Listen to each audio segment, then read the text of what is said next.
Hola, ¿qué tal? ¿Cómo están? Hoy vamos a comenzar con la unidad 5, que comprende los temas correspondientes al sistema nervioso, y nos quedaría finalmente la unidad 6, que eh, habla sobre los temas del sistema endocrino. Así que con eso estaríamos terminando los temas de teoría. Cuando hablamos del sistema nervioso, pues decimos que es un sistema que tiene a su cargo la regulación y la coordinación de diferentes funciones, y que juntamente con otro sistema, que es el que les dije recién que vamos a ver más adelante, que es el sistema endocrino, integra y controla distintas funciones que capacitan a un animal, a un organismo, para regular su ambiente interno y reaccionar y enfrentar al ambiente externo. ¿Eso qué es lo nos quiere decir? Acá hay distintas imágenes que pueden ser cotidianas, a través del estudio, de la recreación, o en el caso de que se ejecute, por ejemplo, algún instrumento musical, una orquesta, algún deporte y demás. Todo eso necesita regulación y control de funciones. Por eso, el sistema nervioso podemos decir que presenta tres acciones que son muy importantes y las cuales podemos destacar. Una es la detección de estímulos, o sea, a través del medio nosotros tenemos la capacidad de percibir o de recibir o detectar esos estímulos.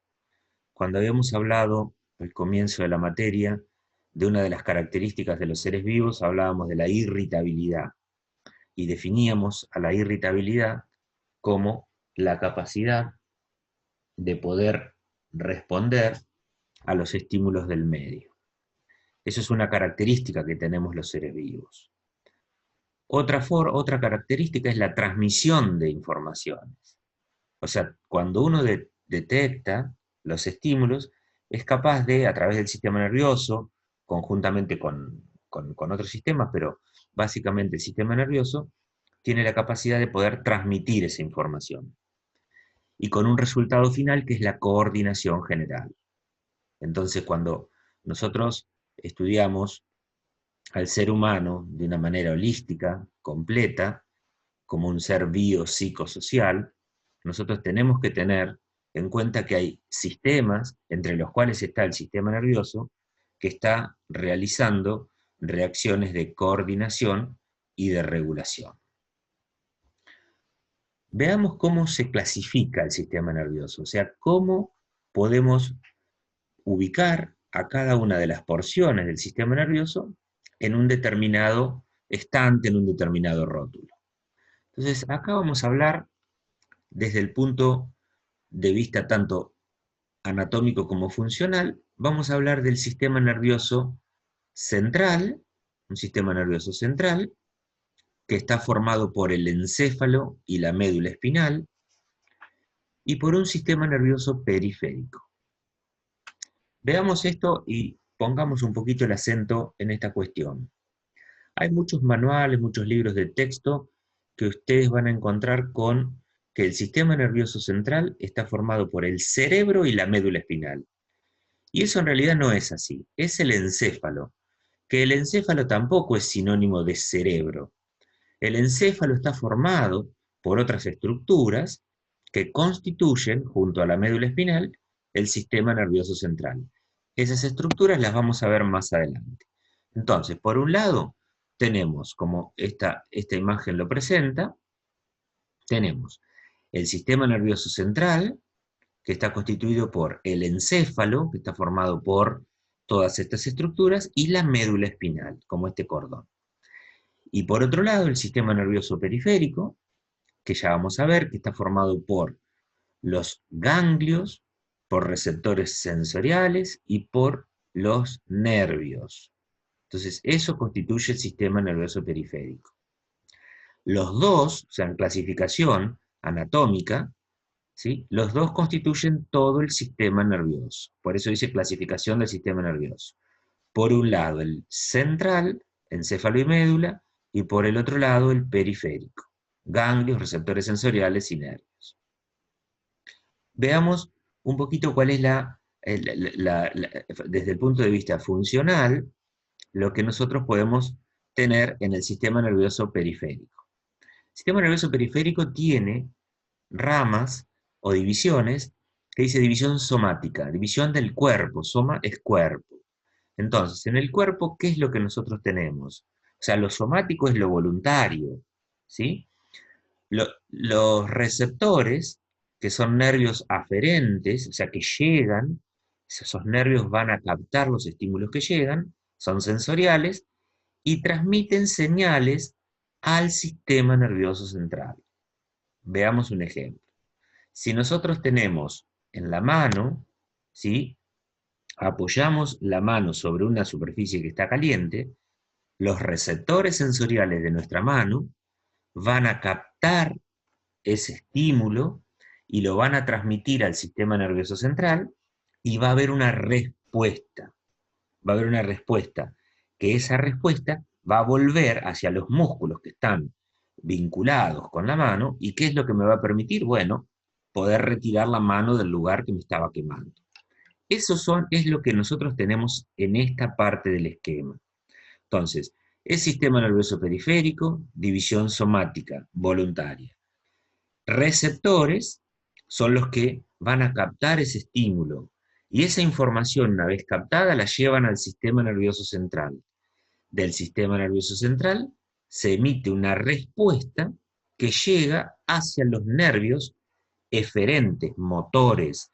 ¿Por qué son motores? Porque van a realizar una respuesta para que, por ejemplo, en el ejemplo que les acabo de dar, es retirar la mano o el brazo desde la fuente que me estaba provocando el estímulo. En este caso me estaba quemando la mano. Entonces, por eso dice acá, nervios eferentes motores transmiten señales del sistema nervioso central, o sea que bajan en esta flecha, a efectores. ¿Qué es el efector? Que va a producir un efecto, va a retirar, en el caso de que sean músculos esqueléticos o glándulas. Pueden producir también acciones sobre glándulas. Hay otra división que es autónoma y que también pertenece al sistema nervioso periférico. Esta división es autónoma. ¿Qué quiere decir? Que es involuntaria, que eso no va a tener, no va a funcionar de acuerdo a mi voluntad o a la voluntad de cada uno de nosotros. También hay una región o un área sensitiva, también hay un área sensitiva, receptores, que son nervios aferentes sensoriales que transmiten señales de receptores en órganos internos al sistema nervioso central. Eso envía la información hacia el sistema nervioso central, y el sistema nervioso central envía una respuesta.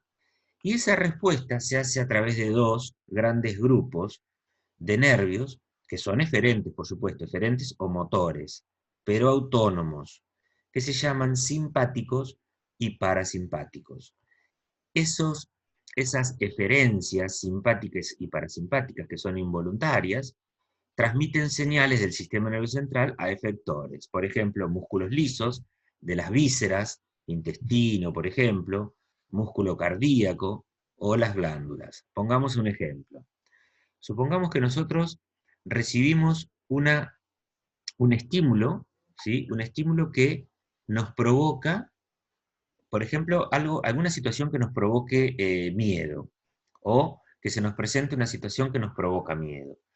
Esa información está llegando a nosotros, llega al sistema nervioso central, evaluamos esa situación que nos está provocando miedo, y automáticamente nos genera una respuesta, es de salir corriendo, pero es involuntaria, o empezamos a transpirar, o empezamos a temblar, ¿sí?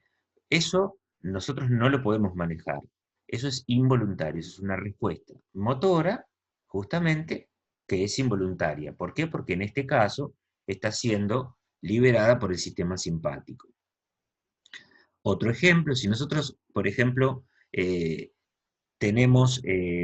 incorporamos algún alimento, estamos comiendo, ese alimento ingresa a nuestro sistema digestivo, y ahí automáticamente las glándulas comienzan a liberar, por ejemplo, saliva y otros jugos del sistema digestivo. pero eso lo hacemos involuntariamente, y eso responde justamente a los nervios parasimpáticos. Eso después lo vamos a ver en más detalle. Eso es la relación entonces que vamos a tener en este sistema clasificatorio, el sistema nervioso central, sistema nervioso periférico, y cómo están conectados con el sistema nervioso central. Vamos a hablar un poco del desarrollo del sistema nervioso.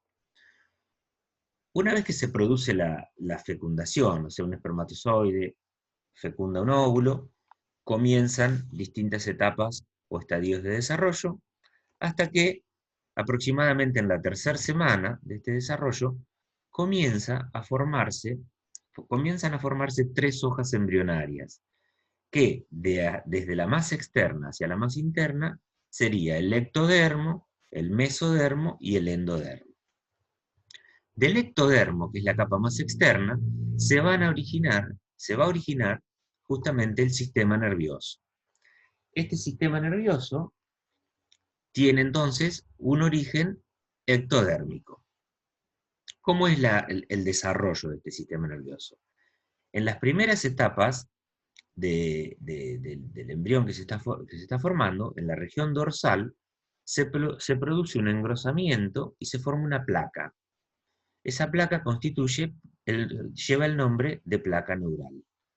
Esa placa neural luego se constituye en un canal neural hasta que se forma un tubo neural.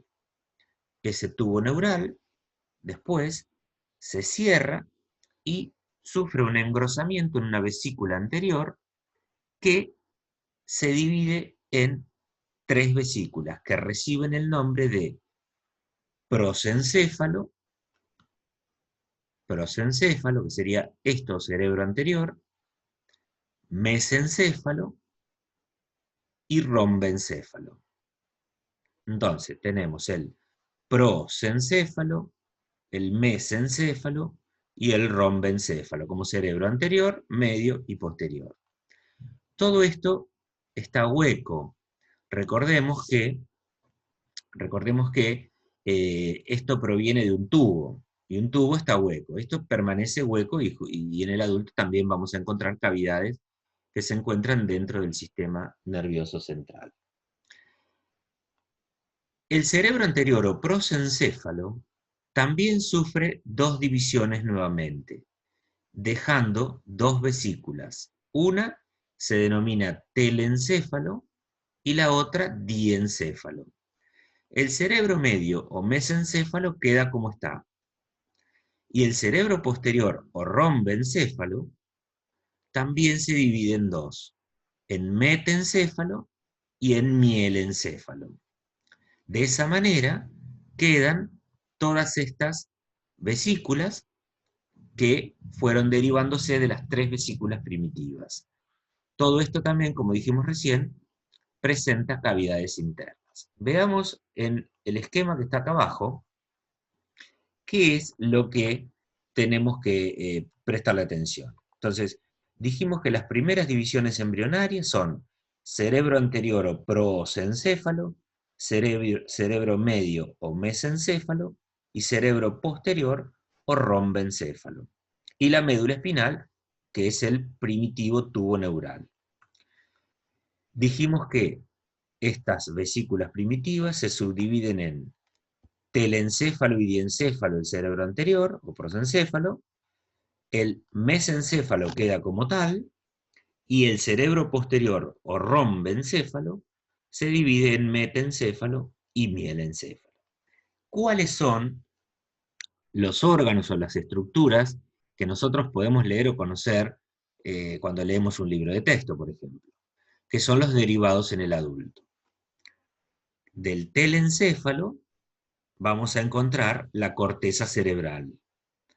Del diencéfalo van a derivar estructuras que se llaman el tálamo, el hipotálamo, la glándula pineal y la epífisis, y también, que no está puesto acá, va a derivar la porción posterior de la glándula hipófisis.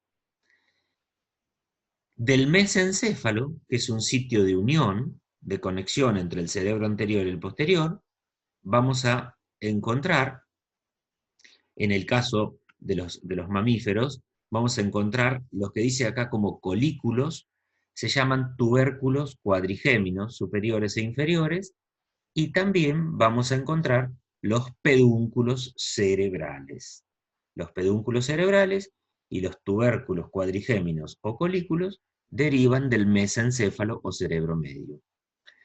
Y finalmente, del cerebro posterior o rombencéfalo, habíamos dicho que se derivaban dos vesículas, que era el metencéfalo y el mielencéfalo. Del metencéfalo, que es lo que está más cerca del mesencéfalo, vamos a encontrar el cerebelo hacia atrás y la protuberancia anular, o también llamada puente de Barolio. Y del mielencéfalo vamos a encontrar, o se van a derivar, el bulbo raquídeo o médula oblonga. Y del tubo neural original, la médula espinal. Ahora veamos, hoy dijimos que todas estas estructuras eran huecas o presentan cavidades.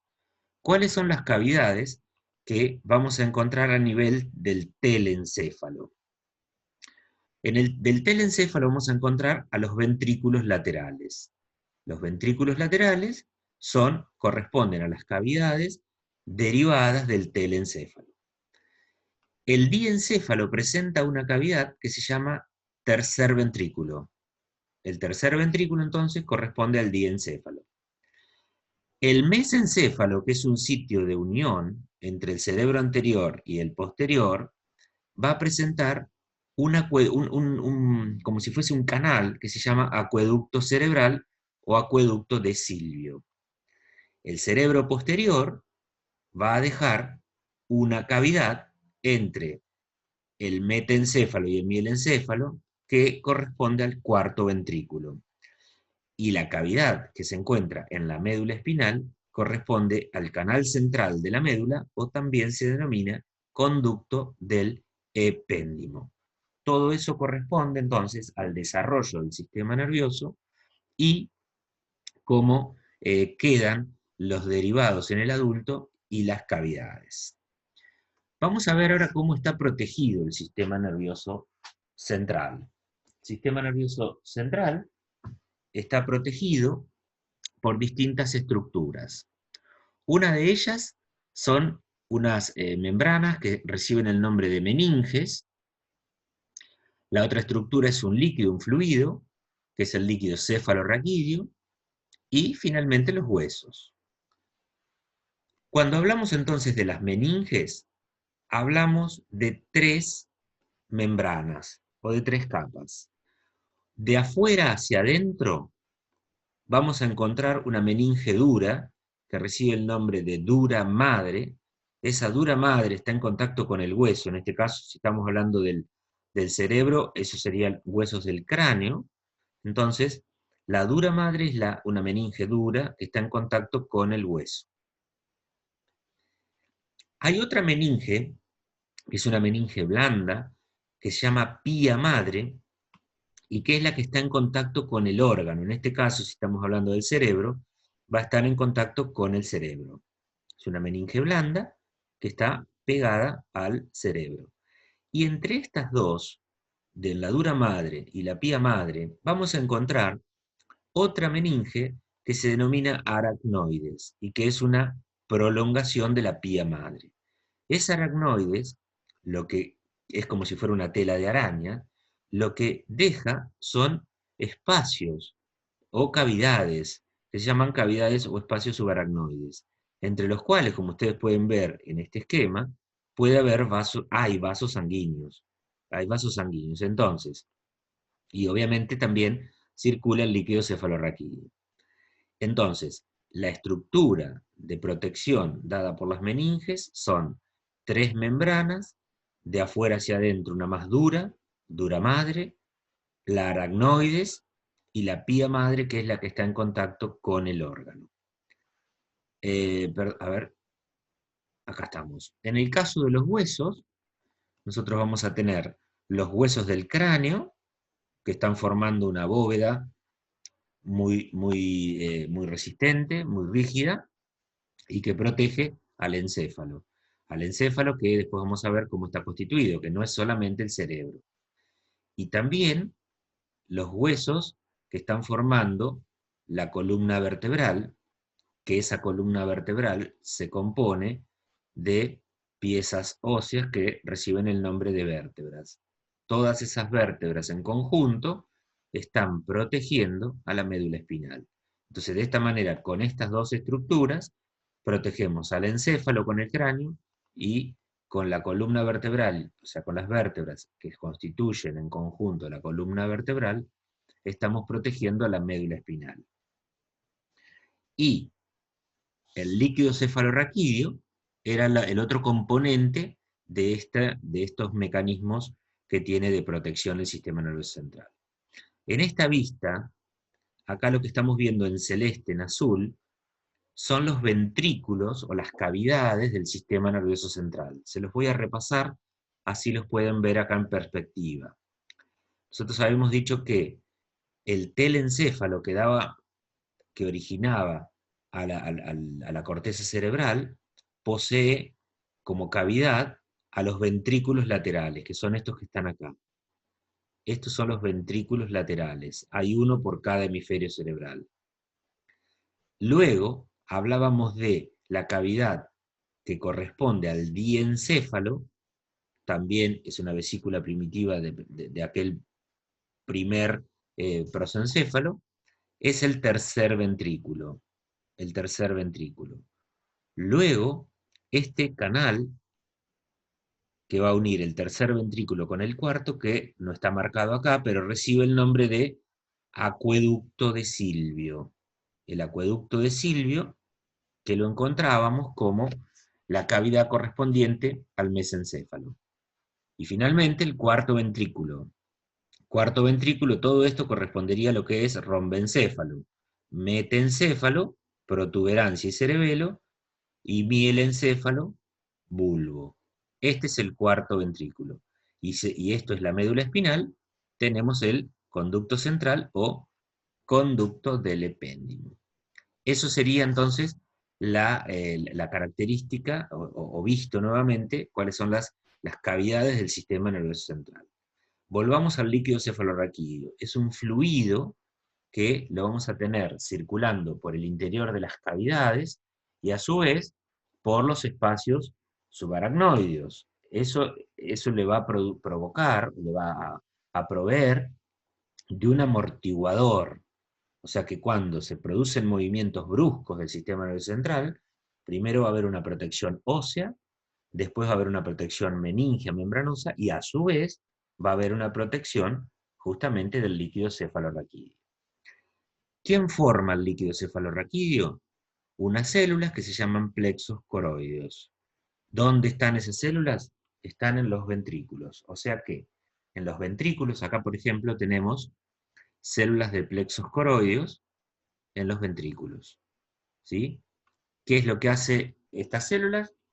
Producen, entonces, este líquido cefalorraquídeo, que también puede estar en contacto, transportando iones y nutrientes desde la sangre al líquido cefalorraquídeo. ¿Sí? Entonces, todo esto que corresponde a los espacios subaracnoideos son los espacios a través de los cuales circula el líquido cefalorraquídeo. Veamos un poco entonces. Supónganse que se forma, esto es un plexo coroideo del tercer ventrículo. Acá se forma el líquido cefalorraquídeo y circula por todo el sistema ventricular. Cuando llega al cuarto ventrículo, en el techo del cuarto ventrículo hay unos espacios, unos agujeritos, que comunican el sistema ventricular con los espacios subaracnoideos, con las meninges. A través de esos espacios se produce la comunicación del líquido cefalorraquídeo con todas las meninges. Y en las meninges se reabsorbe el líquido cefalorraquídeo. Entonces, por un lado, se forma el líquido cefalorraquídeo y se reabsorbe en las meninges. De esa manera, se produce una constante formación y degradación del líquido cefalorraquídeo. Bien, veamos entonces cuáles son estos derivados que vamos a tener. Voy a hacer una interrupción de la grabación, así no queda muy pesado. Seguimos en otra grabación.